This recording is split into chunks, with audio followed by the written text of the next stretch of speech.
On January 19, 2010, 4 men from Alberta and Manitoba were on their way back to a remote mountain cabin at the end of a day's snowmobiling near Sicamous. It was nighttime. One of the group, Ray Messner of Calgary, drove down a steep slope, then parked his sled because he couldn't see the terrain well enough. Above him, Chad Temple of Sylvan Lake, Alberta, got off his snow machine, removed his helmet, and jumped off the top of the slope to see what had become of Messner. Temple triggered an avalanche. The slide swept Temple into a tree. He went to look for his buddy, triggered the avalanche. He got sucked in to the avalanche. He died immediately. Below Temple, Messner felt a powerful wind, then the river of snow hit him.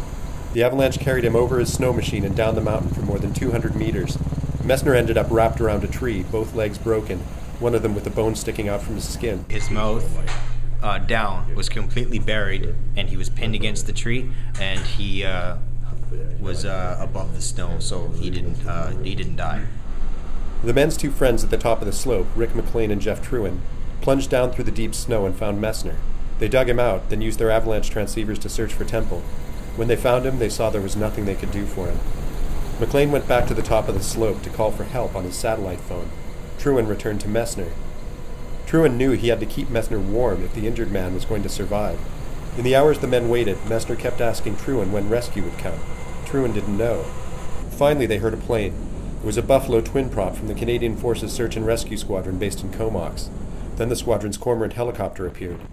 The chopper crew worked in the light from parachute flares dropped by the Buffalo, but the downwash from the helicopter's rotor blades was wreaking havoc with visibility. It was dark, there was no moon. The snow was extremely fine and powdery, so we kicked up a massive snowball, which we were enveloped in. 2 search and rescue technicians were lowered down from the chopper by cable, one after the other, onto the extremely steep slope. The pitch of the hoisting area was extreme, so we couldn't get low enough to use any sort of ground effect or anything like that to help our power situation.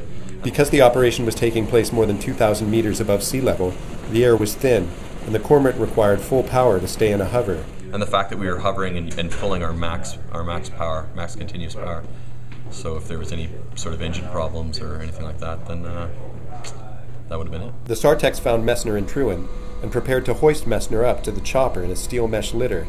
The rescuers and Trewin had to shovel out a flat spot in order to get Messner onto the litter. We hoisted in, we got the Stokes litter down, and it took us almost an hour to get the patient into the Stokes litter from where he was sitting, and then we hoisted him out. As they worked, SARTEC Sergeant Dwayne Gay worried about the snow conditions. After we hoisted him out, his buddy said that he was just going to walk up the hill again. I didn't want that because of the risk that was on the left-hand side. And finally, Messner was hoisted up. Then Trewin was hoisted up and dropped down again next to McLean at the top of the slope. The 2 uninjured men drove to the cabin. Messner was taken to hospital. Today, Messner figures his legs are about 90% functional, but with the injuries and the trauma of losing Temple, he doesn't snowmobile much anymore.